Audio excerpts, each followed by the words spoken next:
Good evening. Okay. All right. Good evening. Yeah. How welcome to this live again this night. Uh, I really appreciate if we will begin to drop our comments as we're actually joining the live. Uh, know, so that I can know those that are actually joining me on this live. I'm sorry for coming a little bit late, maybe some few minutes late tonight because of some technical glitches and all that. So I don't know if you can hear me. My background may be a little bit noisy. It may be a little bit noisy tonight because I had to put on the gen in order for us to have a proper lighting so that we don't end up with what happened last week. We have proper lighting, so I just have to put on the gen this night in order for us to have a proper source of light so that we can have a better interaction. So I can see that we are joining little by little. I think two person is actually on this live now. So that I'm just waiting for one or two persons to join also so that we can actually start the class proper. Yes, so that's what I'm actually trying to do.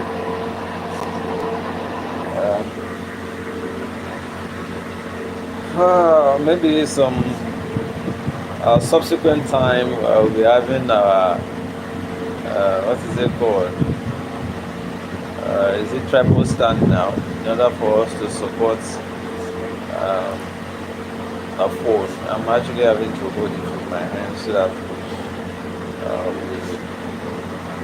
we can get started. So the topic we are actually treating tonight is a very important one, and it's a very very important one because I know the pain of the person that actually sent in that question, which is question number 5 on the list of questions that we have actually been treating. It's actually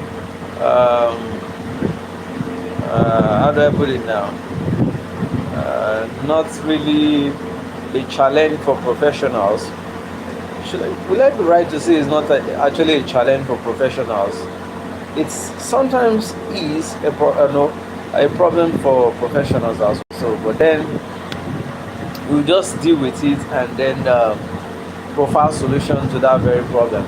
And the question is, what can we use in dispersing? Even though the person did not actually put it that way, but I understand the question very well. What can we use to disperse pigments, whether organic pigment or inorganic pigment? What can we use in dispersing them for them to be thoroughly dispersed? So the problem the person is actually pointing out is the fact that there are always remains in the production. When it's actually, when it is applied, you now begin to see them as dot dot dot.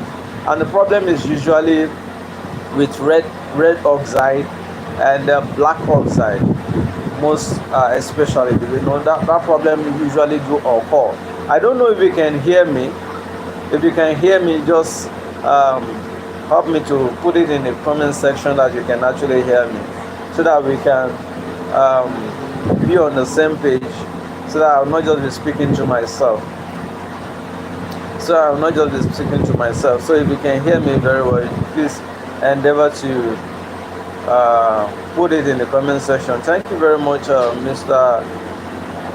Funny MC. Okay, another one, Savannah Campbell. You're welcome. The problem we are actually tackling in today's class is that of pigment that are not actually properly dispersed in production. So we'll definitely be treating that, profiling solution to that, and then um, no, okay. The question is actually two in one. The question is, how do we avoid particles, remains of oxide in our production? And the second one is, how do we properly disperse those things to avoid roller marks? Though we've actually talked about roller marks, dealing with roller marks in our production in our past classes. But then in today's class, we just merge it up with how we can actually properly disperse our oxide. The problem is usually oxide.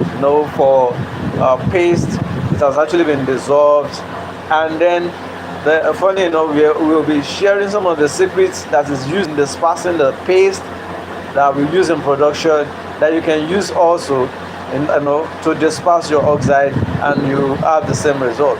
You get it? So that's what we are actually considering tonight, and I'm very, very sure we'll have one or two things as a take home that can help us improve our production.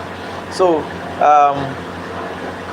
let me repeat the question again. The question is, what can we use to disperse whether organic or inorganic pigments, such as red oxide, black oxide, or carbon black, and then there's not going to be remains or particle remains in the production after production. Sometimes the problem usually arises from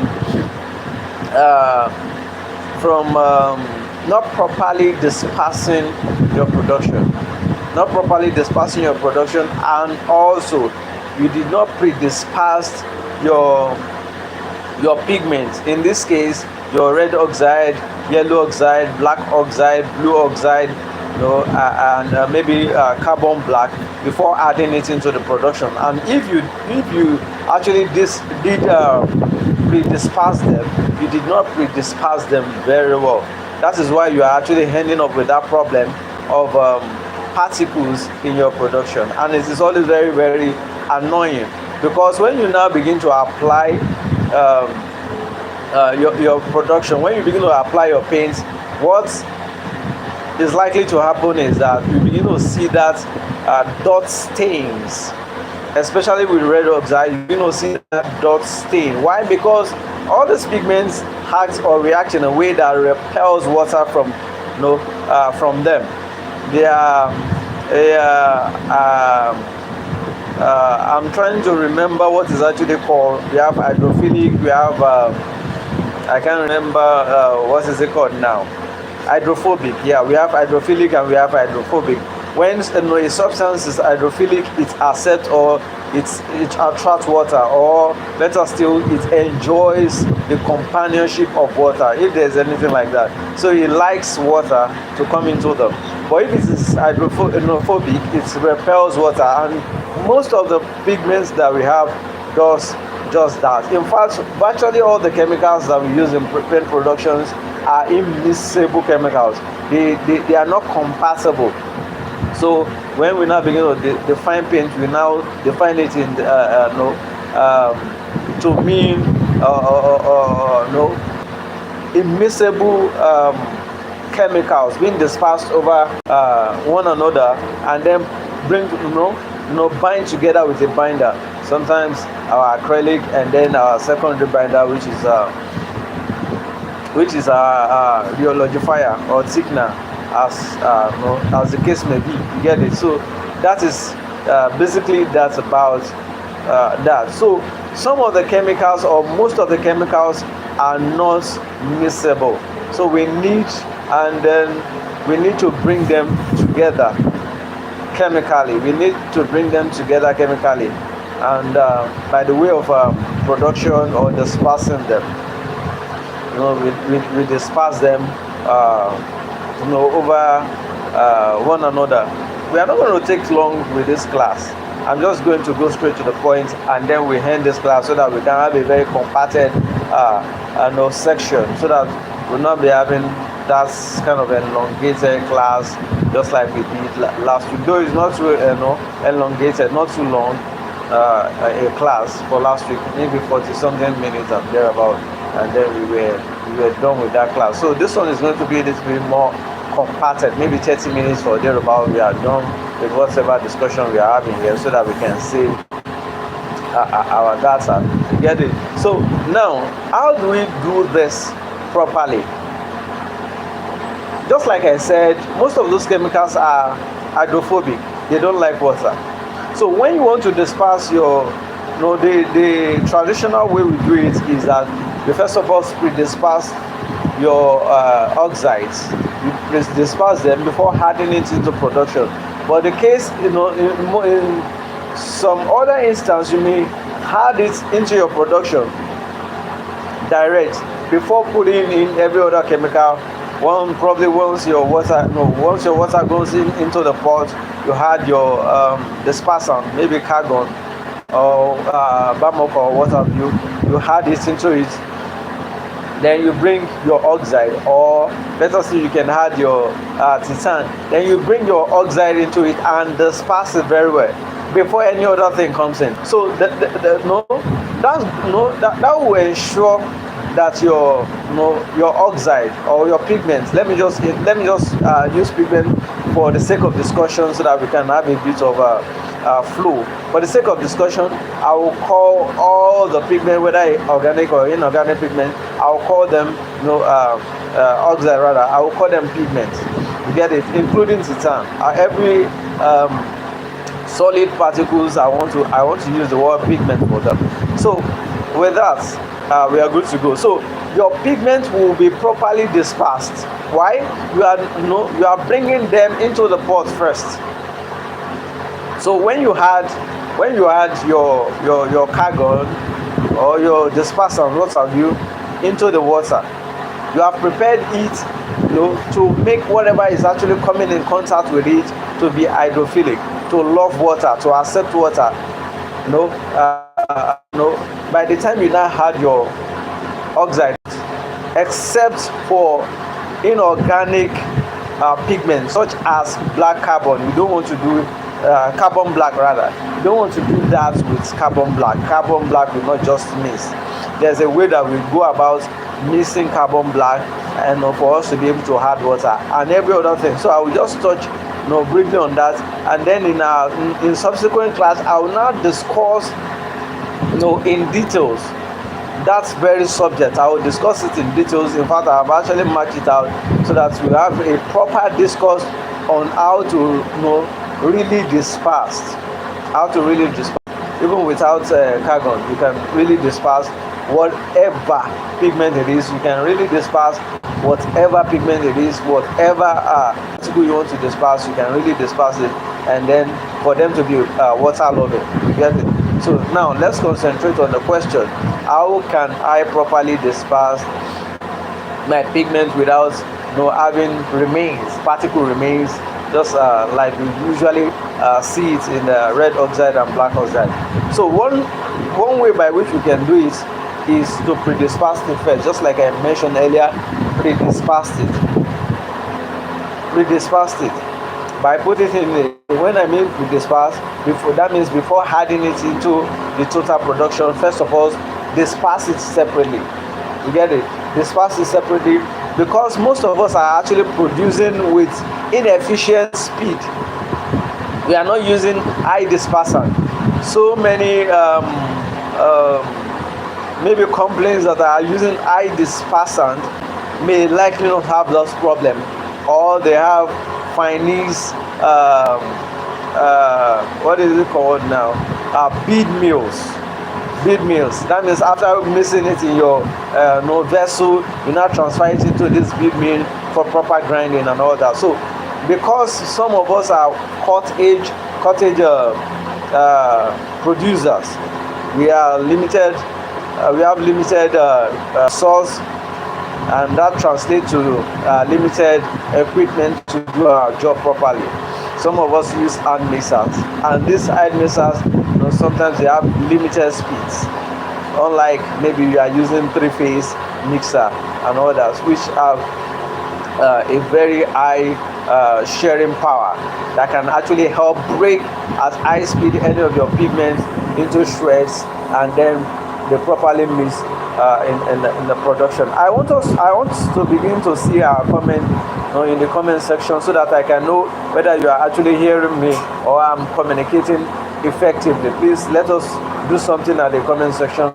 Just drop your comments, put your likes there, and please help subscribe. I saw that some person actually watched the video last week and they never commented. If you think I'm actually doing a great job, you should help commenting, and then you should be able to help me and subscribing to the videos or this channel rather. It's not for anything, just for us to have to just encourage me to do more of this stuff like this. Okay, just to do more of this stuff like this. So now, just like I'm actually explaining, that is one way by which we first of all disperse our pigment. You bring your oxide, maybe red oxide, yellow oxide, blue oxide, black oxide, except for carbon black. You don't want to mess around carbon black. It will not even mix with water. You get it? It's usually mixed with oil or resins, acid resins, and every other resins, maybe thermoplastic resin. But then there is a way by which you can make it mix in water, which I'm actually going to explain tonight. We are going to get there. I'm just bringing it one at a time. So now let's go back to that dispersing. How to go about mixing your pigment before adding it into your pot, into the main production. First of all, dispersing. And the problem that we have always been having is that some persons are now complaining that Calgon is not doing a nice job, or is not really doing the job well of dispersing this pigment before adding it into the pot. So we are going to solve that problem. But then for me, it has actually been doing the job. Before I get to know other things, that is what I use. I remember my first production. My first production was a total mess, because I ended up having two different colors on the same wall. Two different colors on the same wall. One is a little bit green. I was gunning at leaf green. My first production, I gunned at leaf green. So I used yellow oxide and then blue paste to want to achieve that. So, but then one of the guys that was actually with me, that's one of my cousins. We actually went for the training together at that point. So he was telling me, the instructor said you need to put this one in water first before adding it. I said no. It doesn't matter. It will mix in the bucket by itself and all that. I just added all of the pigments. At this time, yellow oxide. I just added it into the production, and then I began to mix. Eventually, I got my whatever color I was actually looking for. I got it. But funny enough, when I actually wanted to apply, I was having one side is a little bit gray, and the other side is cream. That was what I was getting, because of the yellow pigment not mixing properly. You get it? The yellow pigment not mixing properly. So the way to go about whatever oxide you are actually using is to first of all disperse it in water, and probably add little Calgon for you to disperse it before bringing it into your production. Some processes they use hot water and all that, but then I'm not going to go into that because I've not tried it, and I don't have any reason to bother myself using that method. So what the method I have actually been using is what I'm actually communicating to you now, so that you also have a very, very good outcome. So one of the ways by which you do it is pre-disperse your pigment. Put it in a bowl, add carbon, or and mix it together. Allow it to stay for some time. Maybe you want to use it tomorrow. You can pre-soak it now, or you can disperse it now. Let me use some our 10, so that we are communicating to a large audience. Some other person are going to come on this video and watch it later. So you disperse it in water using carbon or phosphate salt, as we usually call it, phosphate salt. So use it and disperse it. Then you bring it tomorrow or whenever you want to use it, and then use it in your production. You get it? So you use it in your production. Just to make sure you had enough quantity of your disperser. In this case, maybe carbon or any other dispersant that we can actually think of. Maybe STTP and every other one that you can think of. You can now use that to disperse it before bringing it into your pot or your mixing container, as the case may be. You get it? Before now mixing it with your production. And then the second method which I described or said we can actually use is bringing the pigment into the pot before adding any other bulky material like your calcium carbonate, your what is it called now, your kaolin or China clay.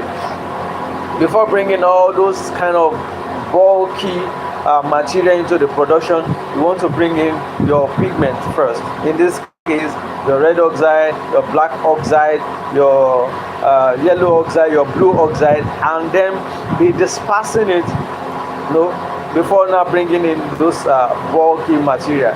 Now, the problem is there are times to these things. There are time prescribed to proper dispersing. But then we don't sometimes apply all of those things because we think it is not necessary, it is not needful. So we don't necessarily apply all of those things in production. You just bring this, add it and mix, and then bring another thing, add and mix. Or sometimes we just pour everything and start mixing. Some of these things are gradual thing. They are steps.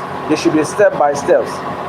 You get it? You put your water in your pot, you add your carbon, you mix. That's how it ought to be. You mix at that point, and then if you are actually using eye disperser, you have actually put that on. You just bring it in as the thing is actually mixing it, and then you bring in your pigment at that point, or you can bring your titan. Just like I said, I generally refer to them as pigments. You bring your pigment at that time into the pot because they are not really bulky like that. They are easily dispersed at that point. Before you are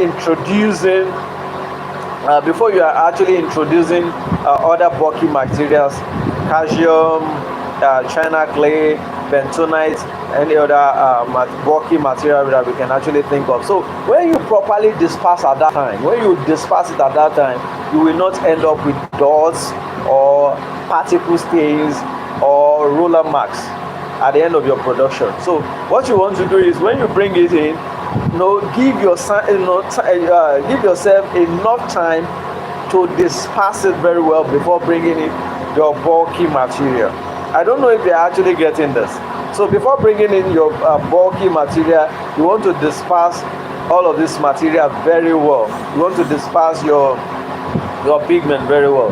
So if you do that, you will not end up having dots or dry particles in your production. The reason why you are usually having that dry particles or dots or dry stains is because water did not get into the particles, into the pigment to wet them properly. I told you sometimes ago, maybe maybe during the course of my training then, a monthly training for newbies that want to actually venture into paint production, I usually say something that I think is profound, and I know most of us know it, that water is a poor solvent. Water is a poor solvent. In other words, it is not as effective as we think it is. It is not as effective as a solvent as we think it is. So we need some chemicals that can make it, that can empower it to become a worthy solvent by reducing the surface tension of water for it to be able to act as a good solvent. I think I'm going to be a little bit fast now because of the time allocation. But then maybe let's just slow down. So that we can learn. Let's slow down because this one is just a one-time thing, and then we are actually done with this topic. It may not really resurface again. So let's just take our time to explain this properly. So water is a poor solvent. So if the surface tension is not reduced via chemicals, using chemicals and all that, it may remain a poor solvent, and it will not mix your chemicals very well. It will not wet your chemicals very well.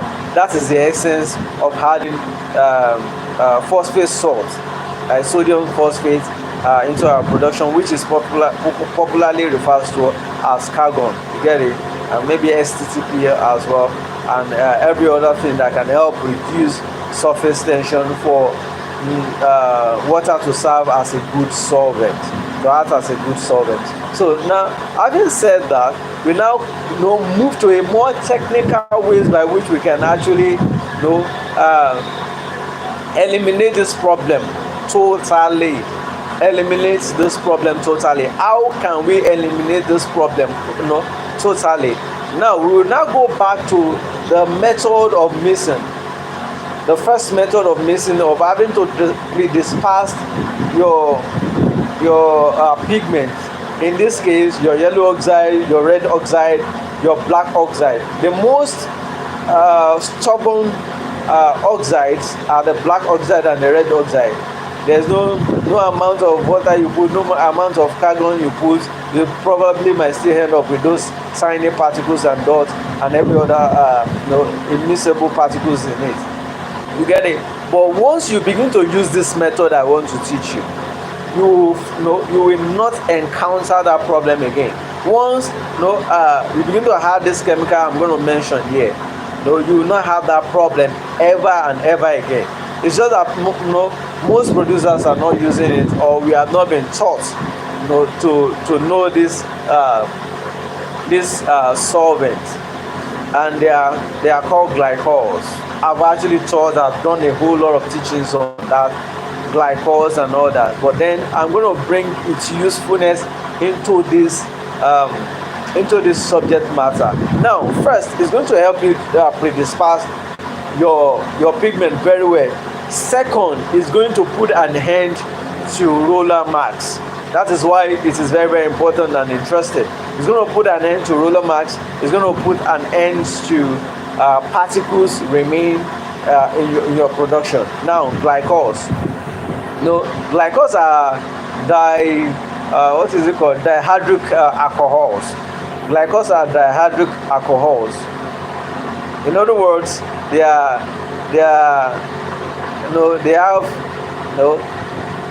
two hydroxyl group. I know I'm beginning to sound technical now. They have two hydroxyl group attached to a carbon. Now, the reason why I actually said that is because that is what makes it water loving, and whatever you add it into will become water loving. You see that problem is actually solved. Now, the hydrophobic pigments that we are using now end up becoming hydrophilic. In other words, they are now beginning to love water. They will now begin to accept water and soak in water because of this chemical we are bringing in. That is, the chemicals are called glycols. Glycols, I've talked about it. The likes of propylene glycol, the likes of butyl glycol, the likes of ethylene glycol. Those are the things that can really help you. They can really help you. They can really change your production game. I'm telling you, they can really change your production game. It's just that we have not been taking advantage of these, excellent chemicals, these wonderful chemicals. We've not been really taking advantage of them. So in your production, I will advise, if your cost of production can permit, please endeavor to put little, if not much, glycols in your production. It's going to help your production and help you scale up in terms of the quality you are going to be delivering in your production. It's going to help you scale up. So we are now going to limit the discussion of these glycols to being an excellent dispersant. They have other uses like becoming an humiditant, still part of dispersing, humiditant, antifreezing, coalescence agents, and every other thing. But then we want to focus on how they can actually help you in dispersing your pigment very well, including what is it called, carbon black, which is the most craziest pigment that you can talk of when adding water to it. It will not even miss at all. It will just be floating. It will be floating. But once this glycols come in contact, once they come in contact with this glycol in your water, they just submit and surrender to it, and then they easily mix with the water. That is the secret behind oil in water. It is the secret behind oil in water. So if it will break down oil molecules, it can eventually break down any form of inorganic compounds, including carbon black, including your organic compounds, including what have you. So it will break it down excellently well. So once you want pigment that is properly dispersed, you want to introduce glycol into the pre-dispersed pigment. Assuming I'm actually doing this live, during the day, I will have got some of those pigments, oxide, that we have used this glycol to pre-disperse and keep, so that when we need it, we will not have to begin to pre-disperse. We just take it and use it. You get it? So, and it will be as smooth as if as smooth as it being paste. That is how excellently this glycol works. The texture will be like a paste, like you'll be having that paste vibe. You know how smooth paste is. We understand that they are actually grinded to finesse and all that. But then when you add glycols to your pigment, you will end up having that texture. So you end up having that texture, and you would not have problem with dust, particles, and any what have you, solid particles, because water did not get into them. So it will change. It will bring in that hydrophilic property it has, which is the two hydroxyl group it has into that production, into that chemical, and alter its own property for it to be able to accept water. To know how good this thing is, to know how good these glycols are in dispersing, they can break oil. Add it to your aki, and they will love water. They will love water by force, by fire. So that's how good it is. So if you can do that to a compound that is majorly oil based, then you can be rest assured that it will predisperse whatever you want to predisperse. So now, what are those glycols that I will actually recommend based on their solvency?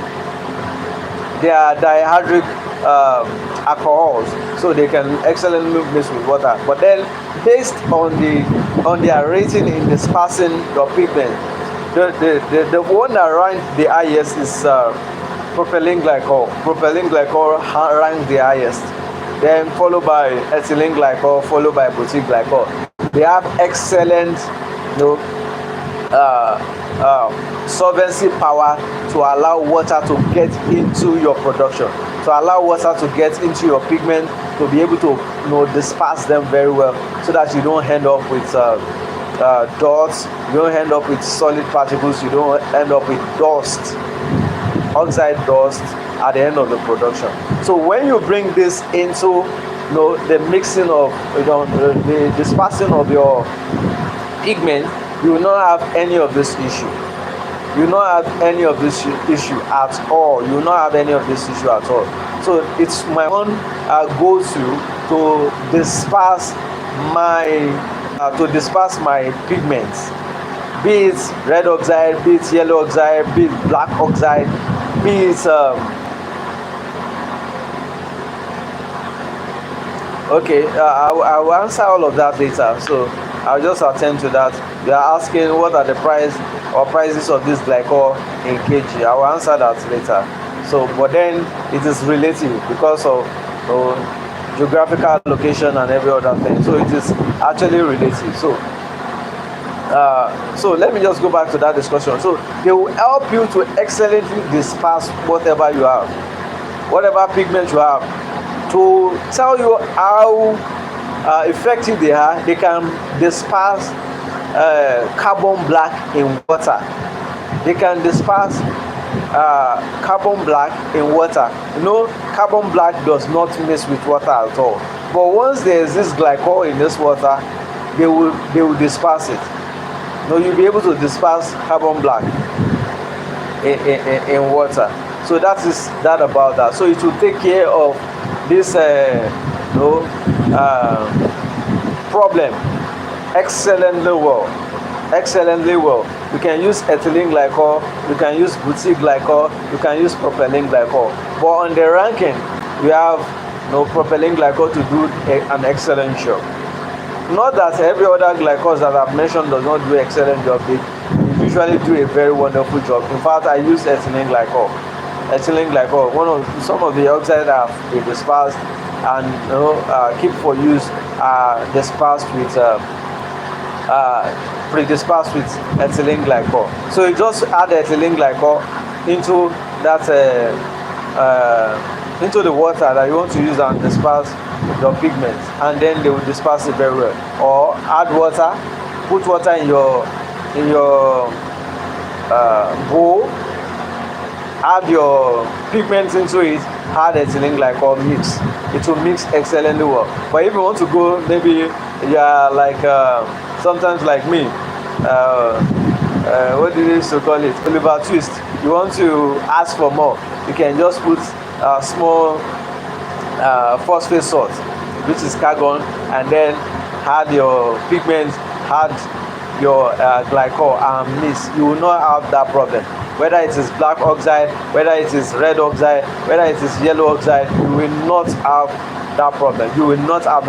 It will mix very well, and you'll be having paste vibe with your oxides. So when you disperse them with these wonderful chemicals. I don't know if I've been able to shed light on that. And then when you now use it in the main production, when you use this solvents, these glycols in your main production, you also be curbing the incidence of roller marks, especially in deep colors. You'll be solving that problem permanently. This is a trade secret I'm actually giving you. Beja will not produce, maybe I don't know if I can actually mention brands. They will not produce without some of this addictive in their production. All those top brands are usually using this excellent addictive in their production because of the numerous benefits it's adds to their production. So ethylene glycol is always handy in their production, propylene glycol is always handy in their production, butane glycol is always handy in their production. You get it. So that's just basically what it is. So when you add it into your production, you'll be having all of these advantages. You'll be enjoying all of these advantages in your production, thus improving, the end product, thus, ensuring that your product is actually of top-notch quality. You get it? So you don't want to play down on some of this glycol. They are wonderful solvent that I think we should always employ in our production, and I can assure you that you will really enjoy it. So that is that about that. I don't know if there are other things I need to still talk about that I've not actually touched, but that's just basically it. When you want to mix your oxide, ensure you add glycos into it so that they can help you mix, allow it to absorb water. They are hydrophilic. They ensure that water gets into the particles of your pigment. They have excellent wetting power. They are dispersant. They have excellent wetting power. They reduce surface tension of water as well to allow it to penetrate into your pigment. So that's just basically what it is with how to disperse your pigment, oxide, whether red oxide, whether yellow oxide, whether black oxide, including carbon black, using all of these chemicals that I've actually mentioned. So there probably might be other ways by which you can do it, but then what I've actually been using is what I'm telling you, and it's excellent result. It has always given me excellent result. So that is why these glycols are usually employed in the production of paste. So it is basically what breaks down the particles in the production of paste with other chemicals that is actually being used. So that's basically it, and I hope I've been able to communicate effectively how you can do away with particles in your production because of your oxide not mixing very well, and then roller marks because of poor dispersant. What majorly happens for you to have a roller mark is poor dispersant. That the pigments are not properly displaced, are not properly dispersed. Rather, that's why you end up with roller marks and all that. Sometimes we are always in haste to just produce and get away with the production, probably because we want to churn out more products and all that. But then that is a simple way by which we can dissolve these things. Okay, now let me know, because our time has actually really is really fast spent. It's about 43 minutes. So let me begin to attend to some of the questions that I'm having here. What are some of the questions that I'm having here? Mr. Ayodele says, what about adding Juniper to dissolve the pigment? Will it work? Of course it will work. Adding Juniper to it will work, but it may not necessarily be as effective as adding this glycol into that to disperse it. It may not really. The reason being, the reason why I said Juniper will work is because of it contains SLS. It contains XLS, which can help reduce surface tension of water, so making it become an excellent wetting agent. So that's why I said it will work. But then it will cost you nothing to just add a few drops of ethylene glycol or propylene glycol into it to mix it very well. The next question that I'm having here is that what is the topic for today, please? It is actually in some of those things I actually send around, how to mix your oxide very well for it not to for you not to have dry particles in your production that may likely spoil the finished product. Especially when applied, you now begin to see dots. When you place your hand on the substrate that is actually plated, then you begin to see dusty particles of the pigments you use, especially with red oxide and black oxide. Sometimes yellow oxide also behave like that if not properly dispersed. So that's basically that. Now I'm having from Mr. Zoe. Zoe says, what is the price of those glycols in kg? Just like I said, glycol price are actually relative. The place that you are, the price may be different from the place I am, but then you can just go to the market and confirm. I think the last time I bought it was it 4,000 or so. 4,000, was it 4,000 or so? Is it 4,000 or 2,800? I usually buy them in bulk, so it's been a while I bought some. When I bought seeds, so I can't possibly remember the last time I bought. So that's I'm not getting any other questions, so that we just call it a wrap. It's been a nice time with you guys. I really appreciate it. I don't know if there's still more questions so that I can really attend to that within the space of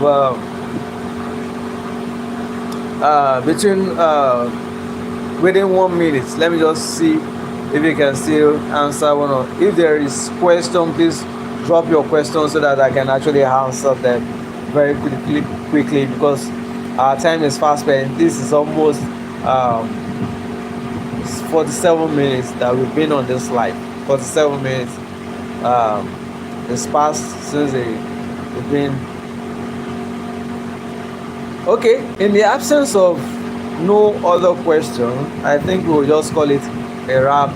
See you next week Sunday or any other time during the week that I will be chance. Maybe we can just do a live session in the afternoon as well, so that we'll not just be limiting ourselves to Sundays alone.